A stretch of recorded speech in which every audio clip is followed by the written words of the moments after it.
요한복음 10장 22절에서 30절까지의 말씀 다 같이 합독하도록 하겠습니다.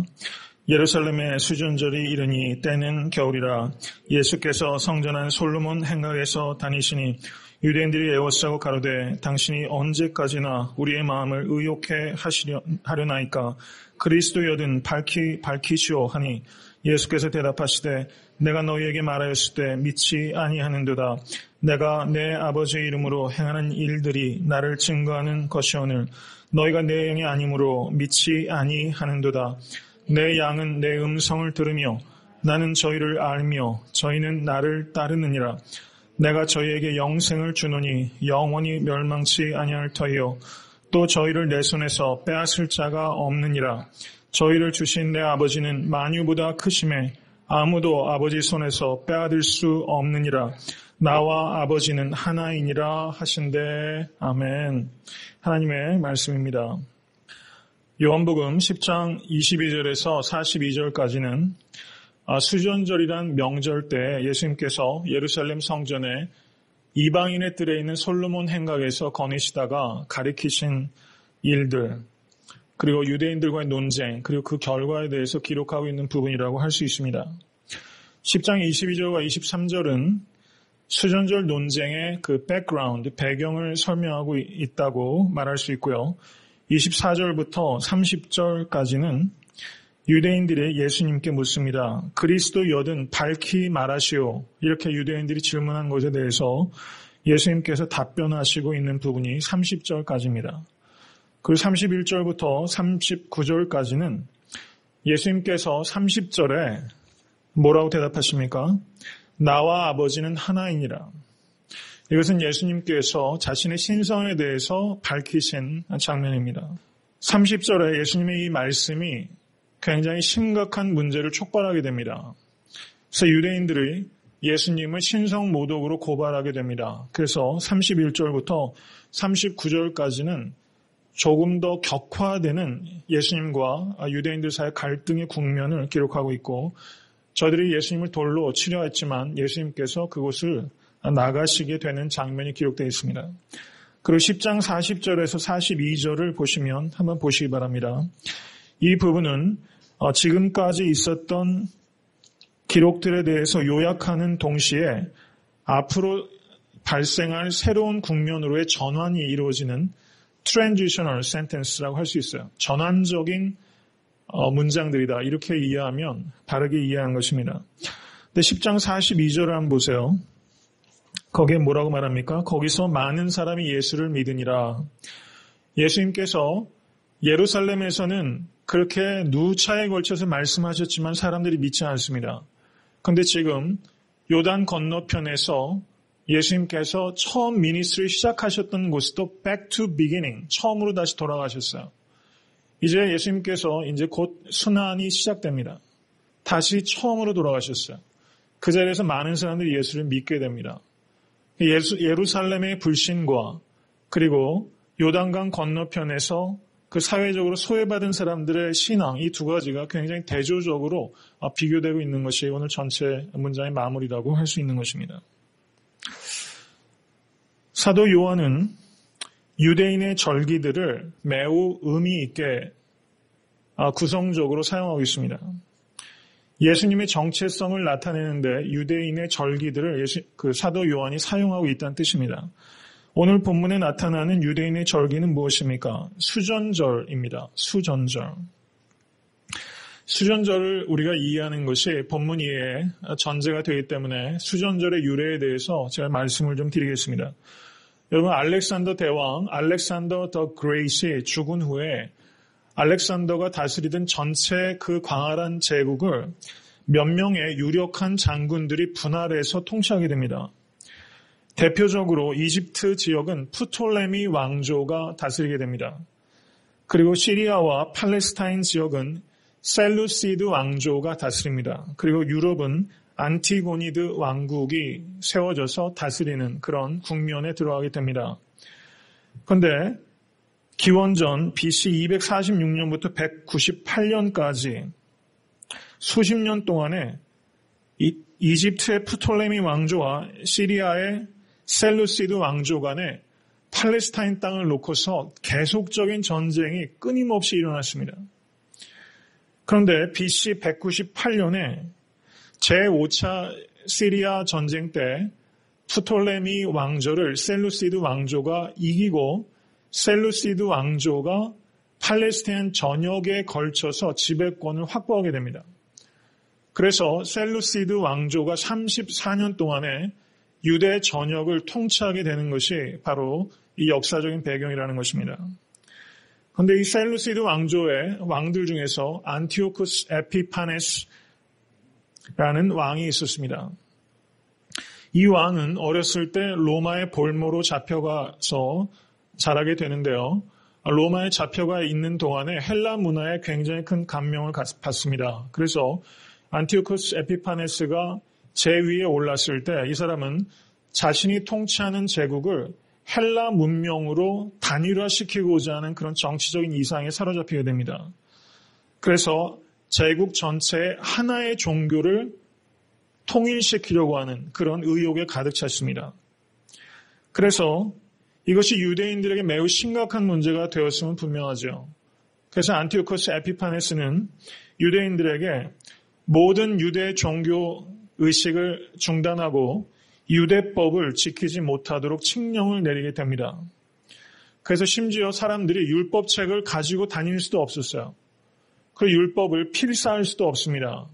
그리고 유대인들이 부정하다고 하는 음식들을 먹게 했고 유대인들의 정체성을 구성하는 가장 중요한 의식이 할례인데요. circumcision.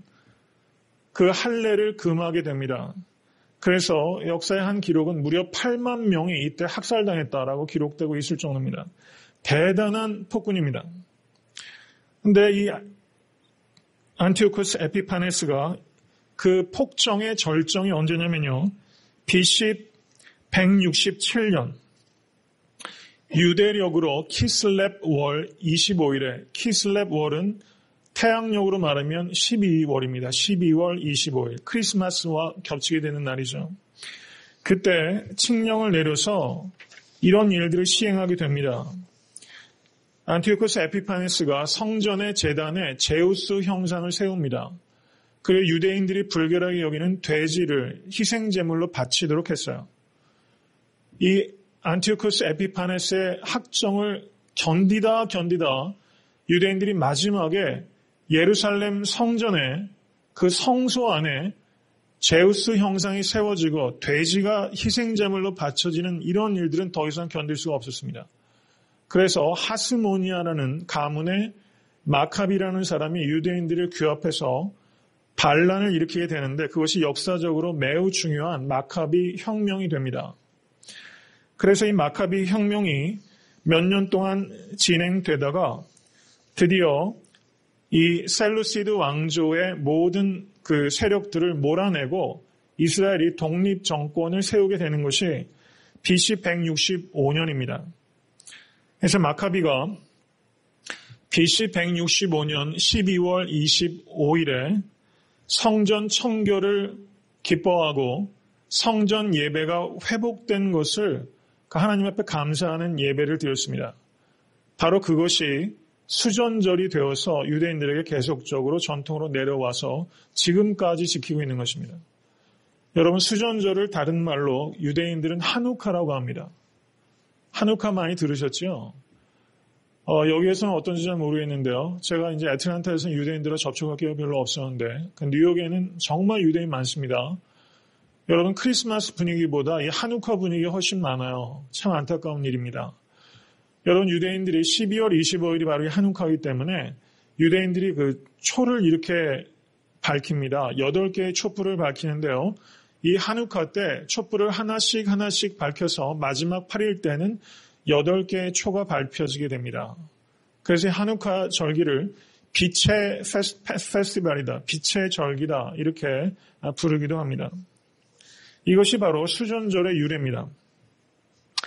제가 이 수전절 유래를 비교적 길게 말씀드리는 이유는 사도 요한이 이 수전절에 있었던 예수님의 가르침을 말하면서 예수님을 수전절의 완성으로 묘사하고 있기 때문입니다. 요한복음 2장 19절에서 21절을 보시면 이렇게 기록합니다. 요한복음 2장은 예수님께서 성전을 청결하게 하셨습니다. 너희가 이 성전을 헐라 내가 사흘 동안에 일으키리라.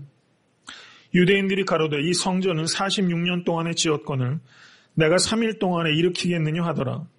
그러나 예수는 성전된 자기 육체를 가리켜 말씀하신 것이라 이렇게 말씀하셨어요.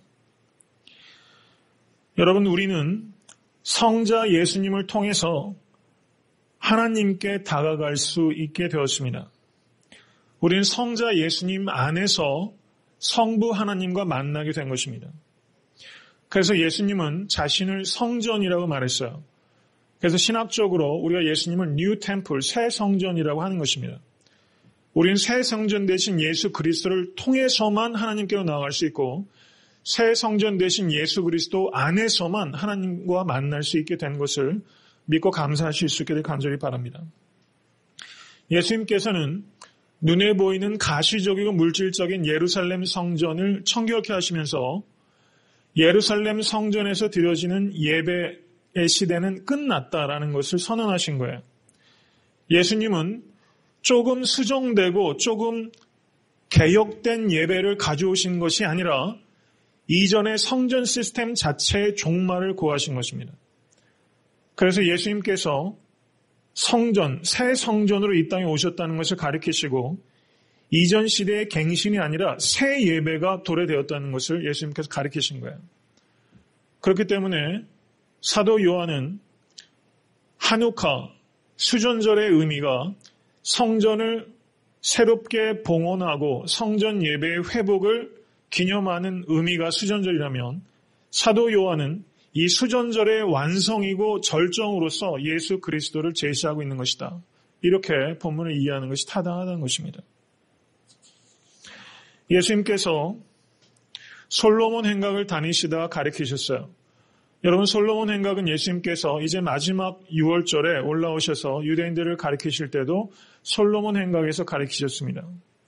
이 솔로몬 행각은 전후 좌우 동서남북이 모두 아치형의 문을 통해서 들어가게 됩니다. 그래서 지금 때가 겨울이라고 기록하고 있어요. 겨울에 그 찬 바람을 피하기 안성맞춤인 것이 이 솔로몬 행각입니다.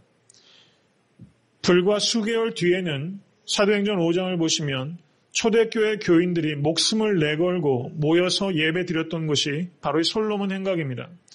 예수님께서는 예지의 능력으로 불과 몇 달 후에는 여기에서 그리스도인들이 예배 드리게 될 것이라는 것을 알고 계셨을 것입니다. 우리가 정말 매주 예배를 드리면서 유대인들이, 초대교회 교인들이 솔로몬 행각에 모여서 예배 드렸던 것처럼 우리가 무엇인가 희생을 각오하는 마음으로 예배 드릴 수 있다면 그것은 분명히 놀라운 변화와 부흥을 가져오게 될 것입니다. 유대인들이 예수님께 묻는 것은 무엇입니까? 24절을 보시기 바랍니다. 당신이 언제까지나 우리 마음을 의욕해 하려나이까? 그리스도여든 밝히 말하시오. 이렇게 말하고 있어요. 여러분, 유대인들이 묻는 매너가 어떤 것인가 하는 것입니다. 유대인들이 정말 예수님이 그리스도이신가 하는 진리에 대해서 갈급함이 있어서 물었겠습니까? 아니면 예수님께서 그리스도다. 여러분, 그리스도란 뜻은 히브리 말로 메시아라고 합니다. 기름 부음 받은 왕이라는 뜻입니다. 이것은 정치적으로 대단히 폭발력이 있는 단어예요. 내가 메시아다. 그러면 나는 이스라엘의 왕이다. 이런 뜻입니다. 이것을 이 유대인들이 정치적으로 이용해서 정치범으로 예수님을 몰아 죽일 수 있게 되는 것입니다. 결국엔 그렇게 했습니다. 그럼 여기에서 이 유대인들의 질문이 정말 진리에 대한 갈급함으로 묻는 것인가? 아니면 무엇인가 송사하려는 의도를 가지고 물은 것인가? 여러분, 전자겠습니까? 후자겠습니까? 당연히 후자지요. 예수님께서는 뒤에 뭐라고 말씀하십니까? 25절을 보세요. 예수께서 대답하시되 내가 너희에게 말하였으되 믿지 아니하는도다. 이렇게 말씀하시면서 이 사람들이 믿기 위해서 예수님께 묻는 것이 결코 아니라는 것을 예수님께서 아셨다는 것입니다. 주님께서는 이와 같이 유대인들의 악한 의도를 분명하게 간파하셨습니다. 여러분, 예수님께서 사람의 속을 아신다는 것은 대단히 감사한 일이고 기쁜 일인 동시에 대단히 두려운 일이라는 것도 우리가 생각해야 되는 것입니다. 여러분, 주님은 우리의 마음을 헤아리십니다. 이것을 기억하실 수 있게 되길 간절히 바랍니다. 예수님께서는 유대인들의 악한 의도를 간파하셨지만 예수님께서는 대답 자체를 회피하진 않으셨습니다. 그리고 두 가지로 말씀하셨어요. 뭐라고 말씀하셨냐면요. 25절을 보시기 바랍니다. 내 아버지의 이름으로 행하는 일들이 나를 증거한다. 이렇게 말씀하셨어요. 이건 더 설명이 필요하지 않은 말씀입니다. 내가 하는 일들을 보면 내가 누군지 알 수 있다. 이렇게 대답하신 거예요. 그 다음에는 27절을 보시기 바랍니다. 내 양은 내 음성을 듣는다. 내가 하는 말을 들으면 내가 누군지 알 수 있다. 이렇게 주님께서 대답하셨어요. 주님께서 그리스도라는 것을 밝히신 것입니까? 안 밝히신 것입니까? 밝히셨어요? 안 밝히셨어요? 주님께서는 지금 굉장히 지혜롭게 대답하셨어요. 내가 하는 일들을 너희가 볼 수 있는 눈이 있으면 가로 열고 내가 그리스도라는 것을 알 수 있을 것이다. 너희가 내 양이 아니기 때문에 내 음성을 듣지 못한다. 너희가 내 양이면 내 음성을 들을 것이요. 내가 그리스도라는 것을 알 수 있을 것이다. 주님께서 이렇게 말씀하셨어요. 그런데 명시적으로 문자적으로는 말씀하지 않으셨어요. 그러니까 유대인들이 지금 예수님을 정치범으로 올가맬 수 있는 근거가 있습니까? 없습니까? 없죠. 근데 그리스도이신 예수님께서는 자신이 그리스도가 아니라고 부인하지도 않으셨어요. 여기에 예수님의 그 놀라운 신적 지혜가 유감없이 발휘가 되고 있는 것입니다. 여기서 제가 다시 한번 강조하고 싶은 거는요. 여러분, 유대인들은 그 메시아닉 익스펙테이션, 메시아 대망 사상이 있습니다. 꼭 기억하셔야 됩니다. 유대인들은 메시아를 기다려요. 여러분, 우리가 일제 압제 속에서 어떻습니까? 초인을 기다리지 않습니까? 이육사의 시를 보셔도 흰 말을 타고 오는 초인을 기다리죠. 유대인들은 흰 말을 타고 오는 다윗의 자손, 메시아를 기다립니다. 그런데 그 메시아는 정치적이고 군사적이고 현세적인 메시아예요. 기억하셔야 됩니다. 이들이 기다리는 왕은 그런 왕이에요. 유대인들을 로마의 압제로부터 구원해 줄 제2의 모세, 제2의 킹 데이빗, 그것을 기다리는 것입니다. 근데 예수님께서는 오병이어의 기적으로 남자만 성인만 5,000명을 먹이셨는데 그때 사람들이 억지로 잡아서 왕을 세우려고 했을 때 예수님께서는 제자들을 미리 건너편으로 보내시고 홀로 산으로 올라가셨다고 얘기하셨어요. 예수님께서는 왕은 왕이신데 저들이 원하는 왕은 아니라는 것입니다.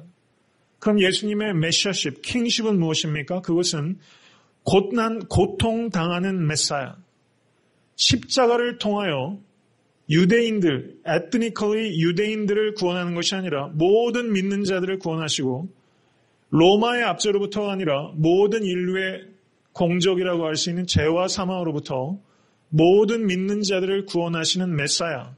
바로 이것이 예수님께서 이 땅에 실현하시는 바로 메시아십이라는 것입니다. 예수님께서는 그런 그리스도세요.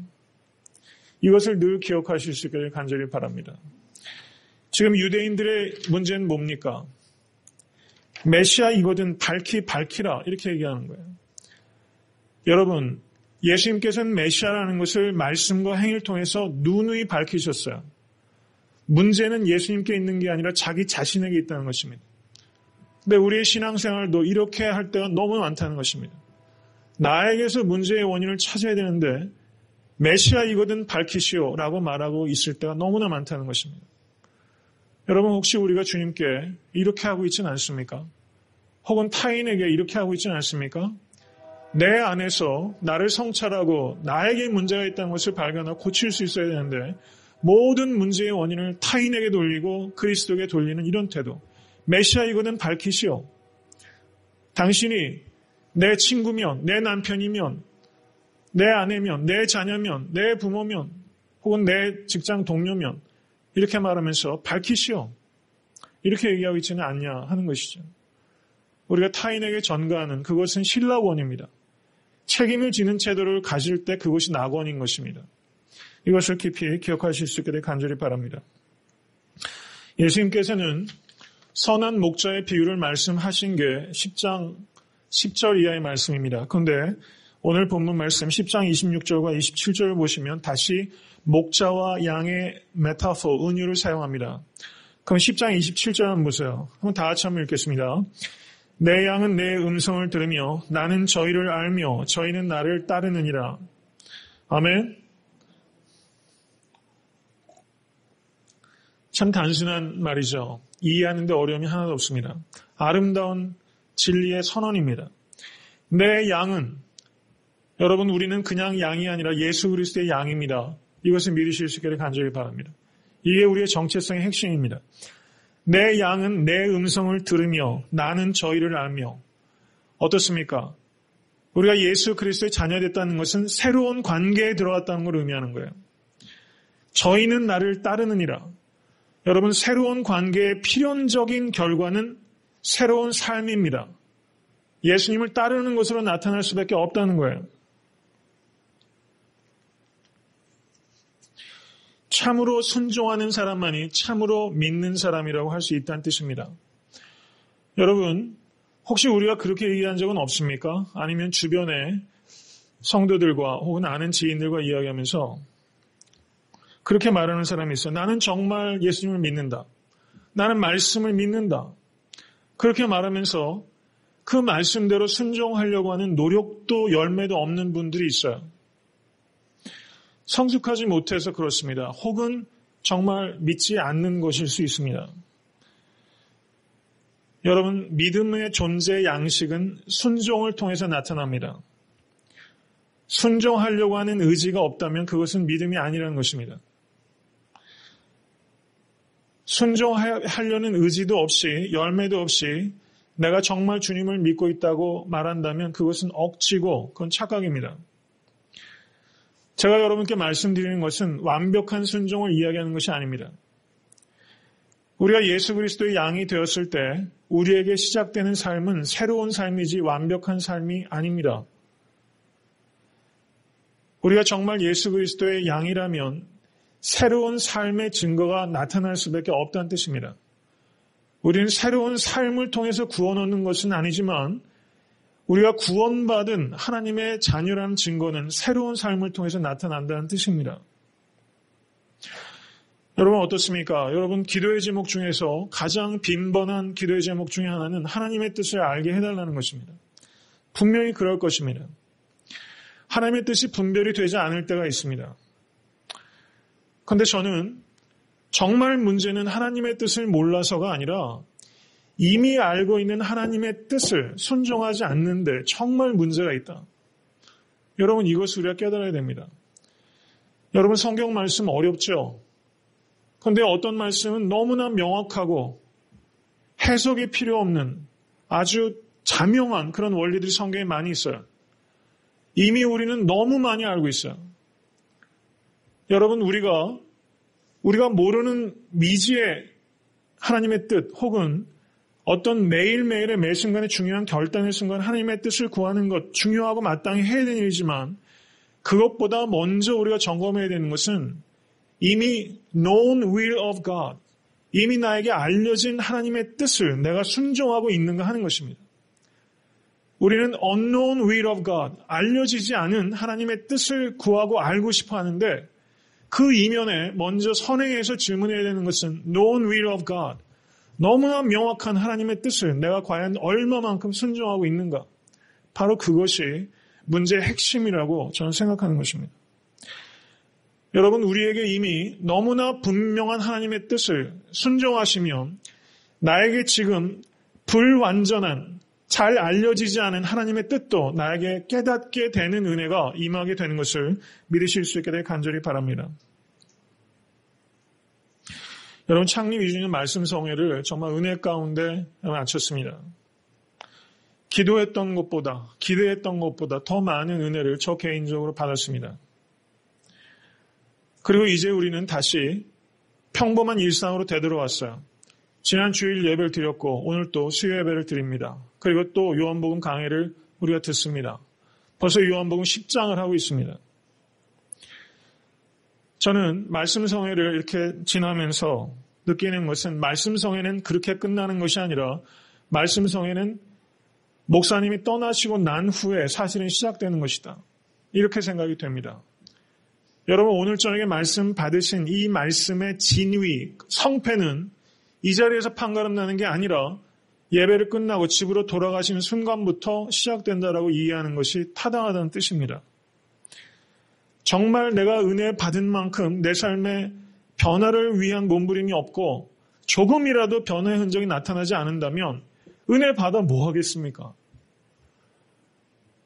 그런 은혜 받으면 순종으로 나타나지 않는다면 그것이 어떻게 은혜일 수 있으며 순종으로 나타나지 않는 은혜가 사실은 나를 얼마나 괴롭게 합니까? 차라리 알지 못했으면 마음이 편하기라도 할 텐데 다 깨닫고 웃고 울었던 그 가치, 그 천국의 그 질서들이 내 삶에 전혀 반영이 되지 못하면 내 깨달음은 얼마나 안타까운 것이고 내 눈물은 얼마나 의미 없는 눈물이 되는 것입니까? 여러분 말씀성회를 지나면서 그리고 우리가 매주 말씀을 들으면서 여러분 우리가 정말 생각해야 하는 것은 변화의 축으로 변화의 작은 열매로 나타나지 않는 은혜는 은혜가 아니었다는 것입니다. 여러분 정말 이것을 우리가 깊이 생각할 수 있게 되길 간절히 소원합니다.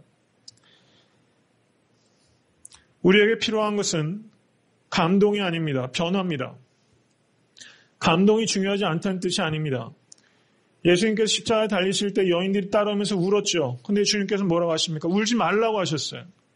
울어야 됩니다. 그렇지만 우는 게 끝이 아니라는 뜻이에요. 끝은 어디입니까? 변화입니다. 성화입니다. 예수 그리스도를 닮아가는 데 있습니다. 이것은 시간이 걸리는 일입니다.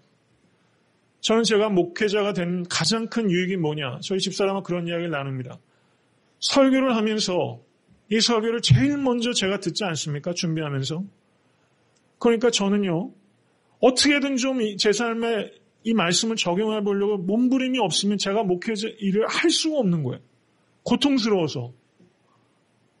저는 이 고통, 이게 제가 목회자로서 갖고 있는 최고의 복이다. 저는 그렇게 생각합니다. 정말 제가 설교 말씀을 드리는 것에 반만이라도 지킬 수 있으면 여러분 제가 드리는 말씀 반 지킬 수 있겠어요? 3분의 1? 10분의 1? 여러분 우리 그냥 10분의 1이면 겸손한 걸까요?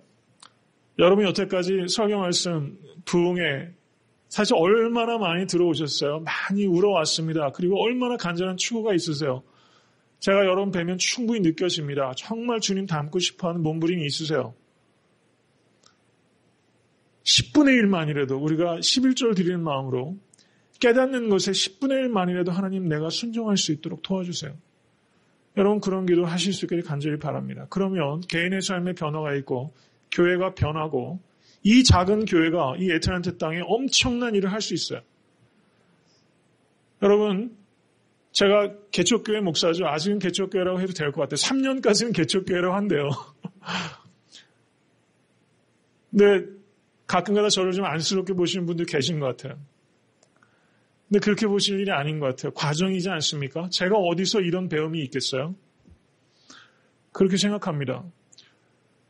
우리가 서로를 보면서 여러분 우리가 말씀만 붙잡고 성령 안에 거하고 플랜하고 그리고 뭐 어떻습니까? 프랙티스하고 그리고 프레이즈하면 여러분 우리 교회는 작지만 바르고 강한 교회로 우뚝 서게 될 것입니다. 이것을 믿으실 수 있게 간절히 축원합니다. 여러분 그 일에 우리가 쓰임받는 것보다 귀한 일이 어디 있겠어요? 정말 이 일에 우리가 하나가 돼서 격려가 돼서 가는 것보다 가치 있는 일은 저는 감히 없다고 생각합니다.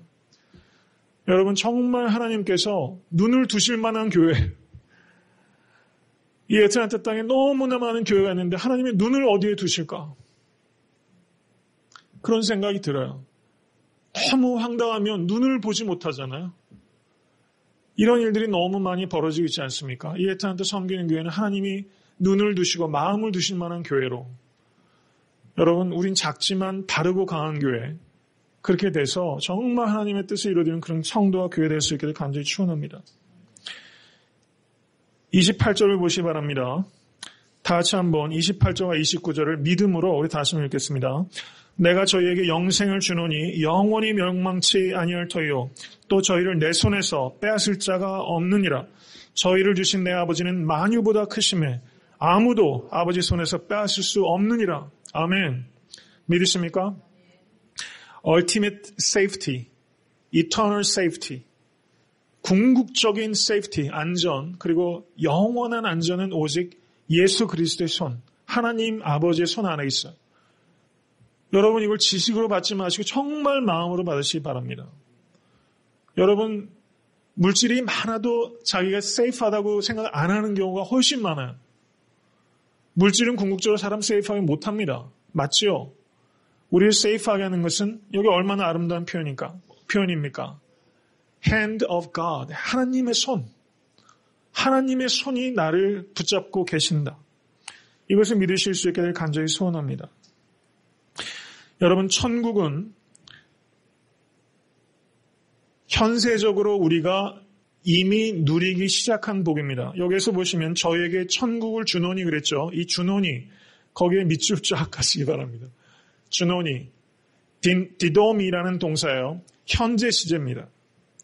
천국은요 미래만 주어지는 미래 사건으로 존재하는 것이 아니라 이미 이 땅에서 성도들이 마땅히 누릴 수 있는 그런 것으로 이미 우리에게 디돔이 하나님께서 주신 거예요. 예수님께서는 마태복음의 8복을 강의하시면서 심령이 가난한 자는 복이 있나니 천국이 저희 것이며 8복의 마지막 복은 의를 위하여 핍박을 받는 자는 복이 있나니 천국이 저희 것이며 이렇게 말씀합니다. 근데 천국이 저희 것이며 라고 했을 때 그때 성경 원어는 에스틴, 에이미 동사의 3인칭 단수 현재 시제가 사용됩니다.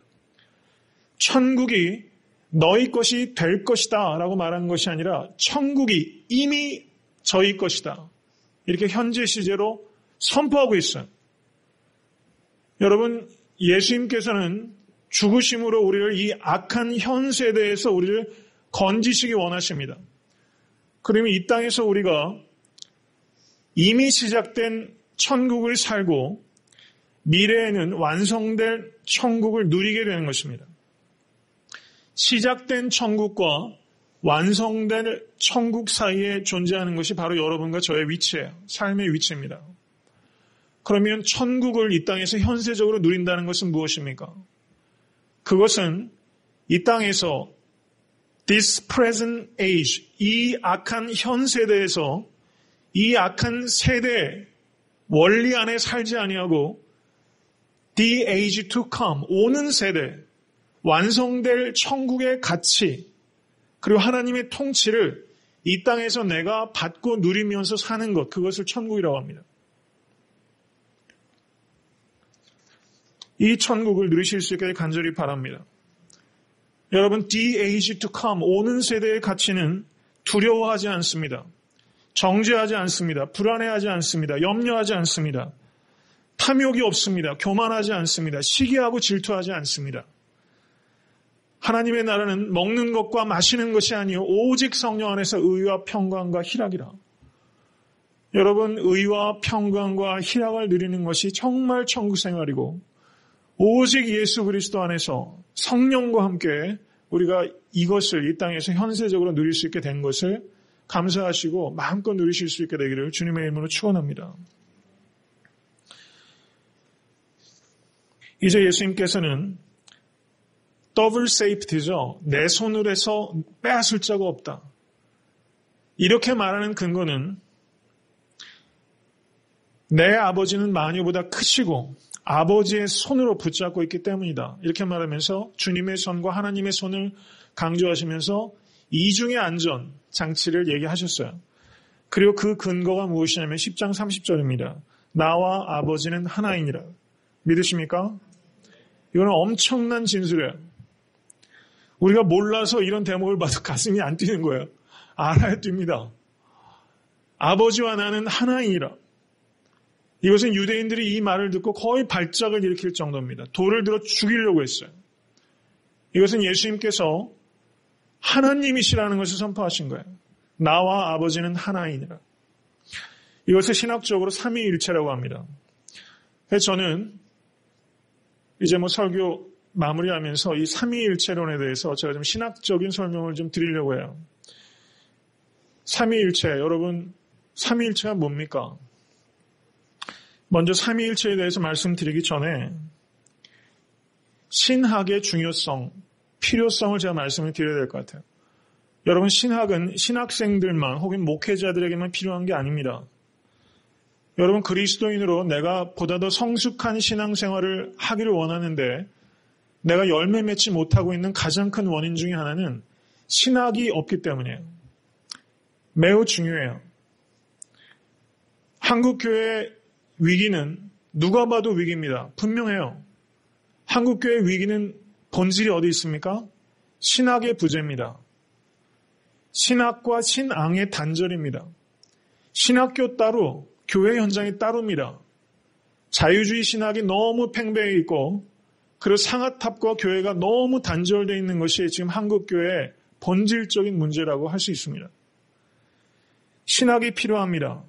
신학이 있을 때 내가 믿는 바가 명확하게 정리가 되고 내가 믿지 않는 자들에게 예수님을 증거하고 하나님의 나라를 선포할 때 명료하게 그것을 증거하는 데 필요한 것이 신학입니다. 이 신학이 성령에 사로잡히면 아주 유용하고 파워풀하게 쓰이게 되는 것입니다. 그래서 신학의 필요성을 인식하시고 딱딱하다, 어렵다, 삼위일체 그런 건 나한테 필요 없어 이렇게 생각하실 분은 없으시겠죠. 알아야 된다는 뜻입니다. 그리고 새로운 것을 습득하는데 좀 의욕을 가지실 수 있게 되길 간절히 바랍니다. 삼위일체 교리는 기독교 교리 중에서 가장 중요한 교리입니다. 삼위일체 교리가 서게 되면 성도가 서고 교회가 섭니다. 근데 삼위일체 교리가 무너지면 성도도 무너지고 교회도 무너지게 됩니다. 모든 오해와 오류가 이 삼위일체를 무너뜨리는 시도와 관계되어 있어요. 그리고 모든 이단들은 바로 이 삼위일체의 문제들과 연관되어 있다는 뜻입니다. 삼위일체란 말이 성경에는 없어요. 성경 통독하셔도 삼위일체란 말 못 찾습니다. 개념적으로 스며들어 있어요. 구약에도 삼위일체가 명백하게 여러 구절에서 명시되어 있습니다.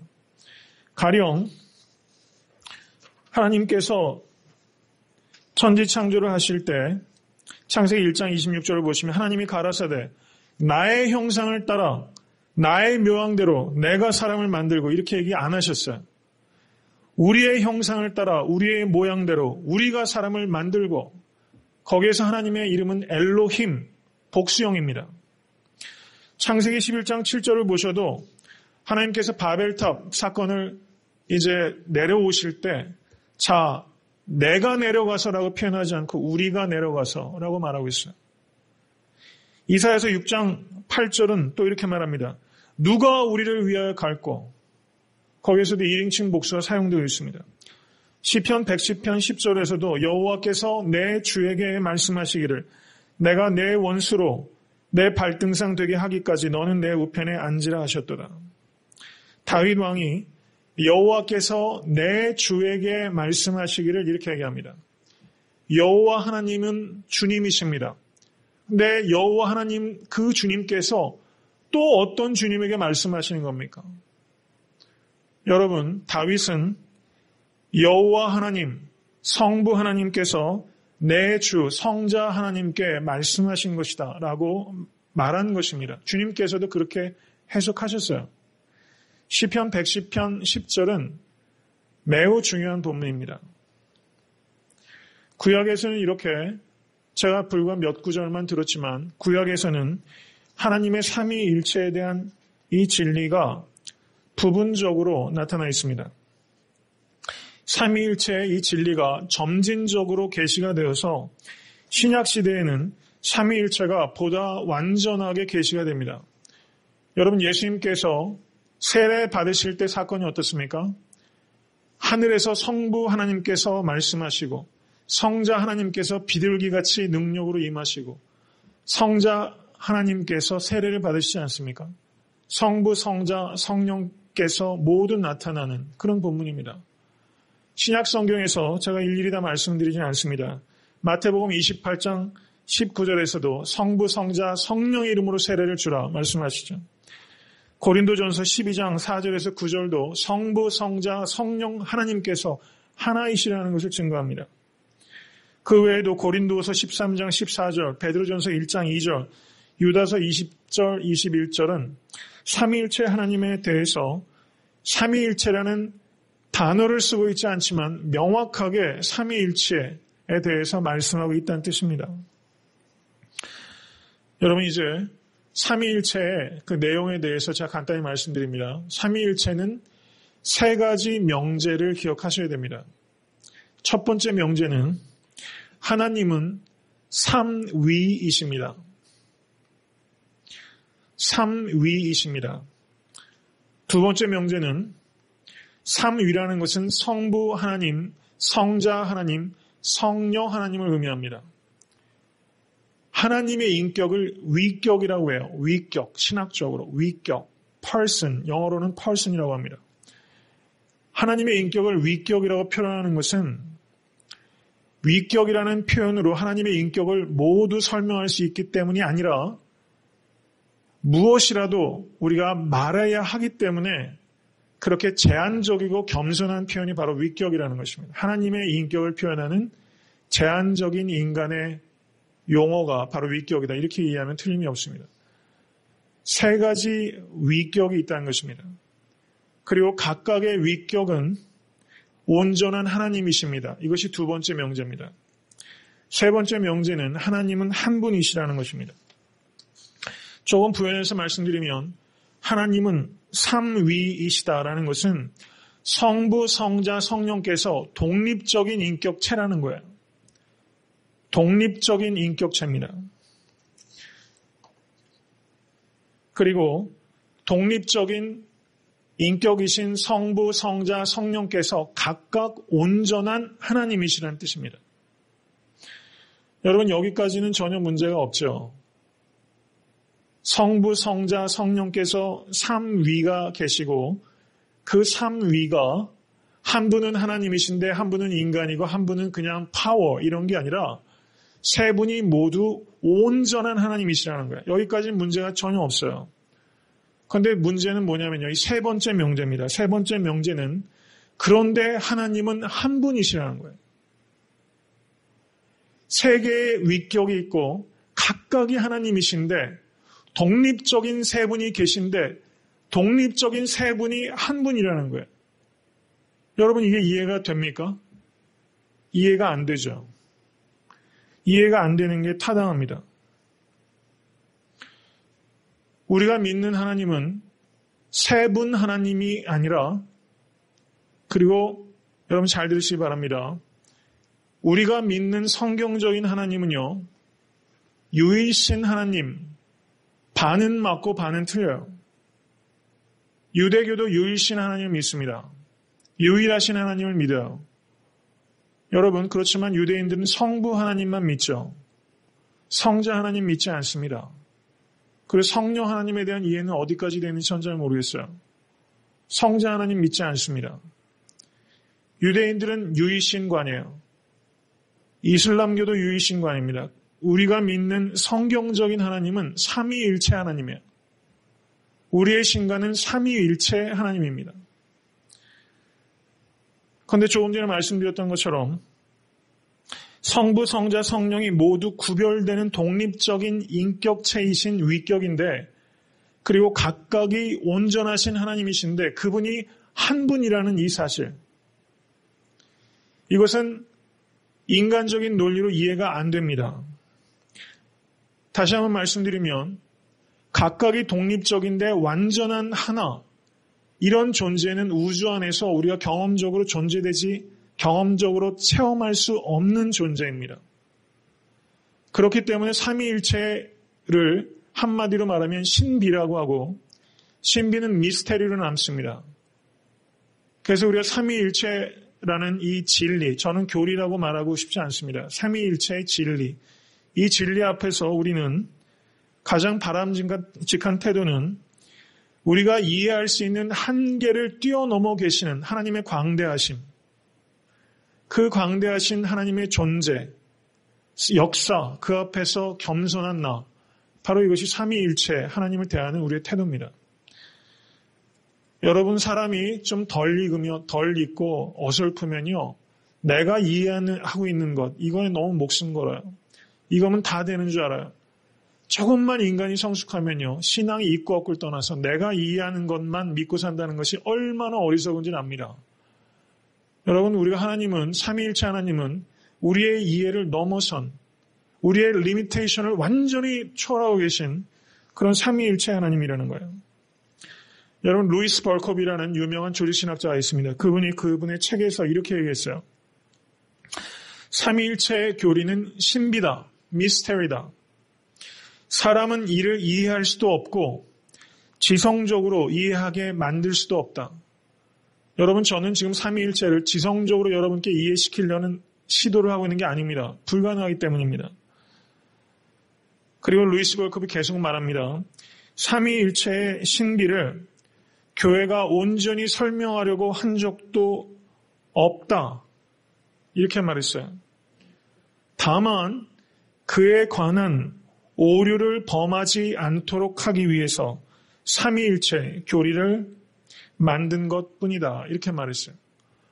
여러분, 삼위일체 이 진리를 우리가 이해하는 게 중요한 것은 이것을 완전히 이해할 수 있기 때문에 우리가 삼위일체의 진리를 이게 배워야 된다는 뜻이 아니라 우리는 전적으로 이해하는 것이 불가능합니다. 그렇지만 전혀 이해가 불가능한 것도 아니에요. 여러분, 이 양자의 사이에 있는 겁니다. 전적 이해와 이해 자체가 불가능한 것, 이 양극단 사이 어딘가에 우리들이 위치하고 있는 거예요. 삼위일체의 진리가 왜 필요한가? 삼위일체의 교리를 흔드는 모든 이단들을 우리가 분별하는데 중요하기 때문에 그 제한적일 수밖에 없는 지식이 매우 중요하다는 것을 우리가 생각해야 된다는 것입니다. 여러분, 삼신론이 있어요. 삼신론. 성부, 성자, 성령이 각각 한 분의 하나님으로 독립적으로 존재한다. 세 분의 하나님이 계신다. 이렇게 얘기하는 게 삼신론이에요. 이것은 아까 제가 드렸던 명제의 세 번째, 하나님은 한 분이시다라는 것에 위배가 되는 이단입니다. 또 다른 이단은요, 여러분 이런 얘기 많이 들으셨을 거예요. 구약시대에는 성부 하나님의 시대, 예수님께서 이 땅에 오셨을 때는 성자 하나님의 시대, 그리고 지금 교회의 시대는 성령 하나님의 시대. 하나님은 사실은 한 분밖에 없고 그 하나님께서 서로 모양을 바꿔가면서 성부로, 성자로, 성령으로 역사하신 것뿐이다. 양태가 다르다. 이렇게 표현하는 거예요. 양태론, 신학적으로 양태론이라고 합니다. 하나님은 사실은 한 분인데 그냥 그렇게 모양을 바꿔가면서, 여러분 저는 남자죠. 맞죠? 이거에 대해서 추호도 의심이 없으시죠? 저는 남편입니다. 교회 목사입니다. 여러분 마치 이런 것처럼 제 롤이 그 경우와 또 때에 따라서 바뀌는 것처럼 하나님께서는 사실은 한 분인데 그때그때마다 양태를 바꿔가면서 역사하는 것뿐이다. 이렇게 말하는 것이 양태론입니다. 이것은 완벽한 거짓입니다. 그 다음에 또 하나 종속론이라는 게 있어요. 이거는 여러분 아리우스라는 알렉산드리아 교부가 있었습니다. 감독이 있었는데요. 이 사람이 이야기하는 그 내용은 이것입니다. 왜냐하면 제가 이것을 말씀드린 이유는요, 이런 이단들이 역사상 계속 반복되기 때문이에요. 지금도 강단에서 이것을 잘못 구별해서 엉뚱한 말씀들이 전달되고 있는 게 사실입니다. 이 종속론은 무엇이냐면요, 예수님은 하나님이 아니시라는 거예요. 예수님은 하나님과 유사한 분인데 하나님과 동일한 분은 아니라는 겁니다. 유사하다 이렇게 표현해요. 신학적으로 유사 본질이라고 얘기합니다. 그런데 성경은 예수님이 하나님과 그저 닮은 것이 아니라 하나님이라고 말하고 있다는 거예요. 그래서 예수님은 하나님과 동일 본질을 가지고 계신 하나님이십니다. 이것을 믿으실 수 있기를 간절히 바랍니다.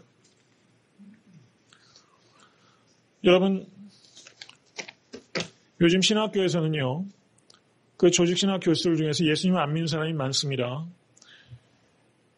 그 유명한 신학교 중에 프린스턴이라는 학교가 있죠. 거기에 한 신학교 교수는 예수 그리스도의 신성, 디어티에 대해서 그 Systematic Theology, 박사학위 논문을 쓰는데 그렇게 말하더랍니다. 요즘도 예수님의 신성을 믿고 쓰는 사람이 있느냐? 이렇게 묻더래요. 여러분, 예수님의 신성을 부인하는 이 아리우스, 정성론자들이 지금도 버저생의 신학교에서 그리고 강단에서 있는 경우가 있다는 뜻입니다. 여러분들이 이것을 분별하셔야 돼요.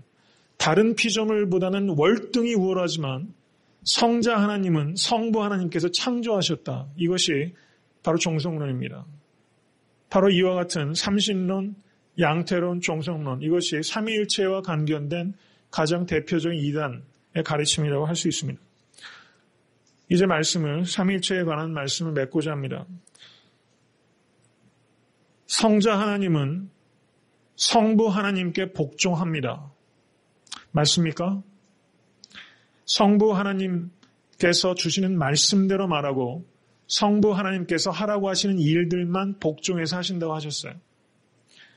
성령 하나님은 성경에서 말하기를 성부 하나님과 성자 하나님께서 보내신다고 하셨어요. 성자 하나님은 성부 하나님께 복종하는 역할입니다. 성령 하나님은 성부 하나님과 성자 하나님께 복종합니다. 성부, 성자, 성령 하나님은 그 존재, 본질에 있어서는 동등합니다. 그렇지만 역할에 있어서는 종속적이라는 것입니다. 여러분 잘 들으시고 말씀 녹음이 되니까요. 잘 들으셔야 됩니다. 이거 신학적으로 존재론적 동등함, 질서적 종속 이렇게 말해요. Ontological equality but economic subordination 이렇게 말합니다. 성부, 성자, 성령은 각 위에 하나님께서 온전한 하나님이세요. 그런데 그 역할, 직분에 있어서는 질서가 있다는 뜻입니다. 성부 하나님이 성자 하나님, 성령 하나님에 대해서 우월한 존재가 아니라 우선적인 존재라고 성경은 말해요. 성자 하나님은 성부 하나님께 복종합니다. 그리고 성령 하나님은 성부 하나님, 성자 하나님께 복종하는 것이 바로 이 삼위일체가 갖고 있는 역할에 대한 이해입니다.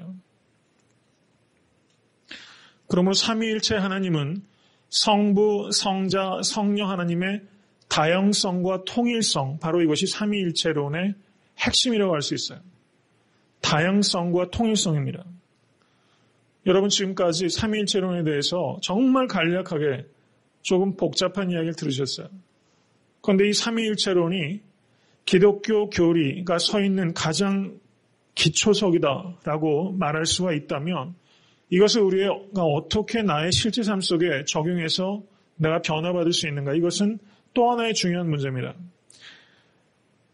삼위일체론은 신학적인 사변이 아닙니다. 그냥 상아탑에서 만들어낸 티어리가 아니라 이것은 하나님께서 우리의 모든 삶의 영역에서 반영하기를 원하는 하나님의 프린서플입니다. 천국의 질서예요. 여러분, 하나님께서는 우리의 형상을 따라 우리의 모양대로 만드셨다는 것은, 여러분, 하나님의 형상은 가장 중요한 것이 관계적 존재라는 뜻입니다. 여러분, 우리는 하나님의 형상대로 지음받았다는 것을 믿으십니까? 이 의미는 첫 번째 중요한 의미가 관계적 존재로 지음받았다는 거예요. 성부, 성자, 성령 하나님은 관계적 존재입니다. 서로 사랑하는 존재입니다. 그 사랑의 결과가 인간의 창조였습니다. 그러므로 하나님의 형상을 본받아 지음받은 우리는 하나님과의 관계, 이웃과의 관계, 자연과의 관계 속에서 살아가는 관계적 존재로 지음받은 거예요. 우리가 만드는 모든 문제는 하나님과의 관계가 깨어지고 이웃과의 관계가 깨어지고 자연과의 관계가 깨어지는 데서 말미암은 것입니다. 여러분, 하나님께서 인간을 지으신 것은 인간 위에 군림하시기 위해서 지은 것이 아니라 우리와 사귀기 위해서 지은 거예요. 믿으십니까? 하나님도 나를 사귐의 대상으로 지으셨는데, 여러분, 내가 조금 배웠다고, 조금 가졌다고 다른 사람들에게 군림한다는 것은 있을 수가 없다는 것입니다. 삼위일체의 하나님, 그 하나님을 정말 나의 하나님으로 믿으신다면 그 삼위일체 하나님이 누리셨던 그 다양성과 그 질서, 그 통일성, 이것을 나의 모든 관계 속에서 반영할 수 있도록 우리가 살아내야 된다는 뜻입니다. 여러분, 우리가 세상에 태어나면서 가장 먼저 속하는 공동체는 가정이고, 우리가 영적으로 태어나서 가장 먼저 속하는 공동체는 교회입니다. 사단은 가정과 교회를 그래서 가장 깨트리려고 혈안이 되어 있습니다. 여러분, 가정과 교회는 어떻습니까? 가정과 교회는 삼위일체 하나님께서 그 삼위일체의 그 다양성과 통일성을 누리며 살도록 우리에게 주신 선물입니다. 그래서 고린도전서 11장 3절은 나는 너희가 알기를 원하노니 각 남자의 머리는 그리스도요 여자의 머리는 남자요 그리스도의 머리는 하나님이시니라 이렇게 말하면서 그 가정 내의 질서를 삼위일체 안에서의 그 다양성과 통일성을 반영한다는 것을 명확하게 밝히십니다. 그리고 교회는 어떻습니까? 교회는 우리가 어떻습니까? 서로가 지체지요. 그런데 우리는 한 몸입니다.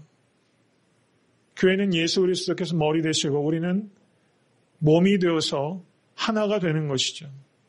이 교회는 삼위일체 되신 하나님의 그 하나됨을 본받아서 그 하나됨을 이루고 누리려고 만드신 공동체가 바로 이 교회란 뜻입니다. 예수님께서 요한복음 17장을 보시면 잡혀가시기 직전에 뭐라고 말씀하십니까? 아버지와 내가 하나인 것 같이 이들도 하나 되게 해달라고 얘기하는 것은 삼위일체의 그 유니티야말로 우리가 추구해야 되는 것이라는 것입니다. 여러분, 삼위일체 이 진리의 핵심은 다양성과 통일성 기억하실 수 있게 되길 바랍니다. 여러분, 다양하다는 것은 variety가 있는 것이죠. 아름다운 것입니다. 다양한 그런 은사와 그런 모든 자질들이 마음껏 발휘되는 것입니다. 그러면서 그것이 산만해지지 않고 전체적인 통일성과 유니티 속에서 조화를 이루어간다는 것이죠. 여러분들이 가는 곳곳마다 그와 같은 다양성 그리고 유니티를 이루어가는 그런 복되고 능력 있는 삶을 살아가실 수 있게 될 간절히 축원합니다.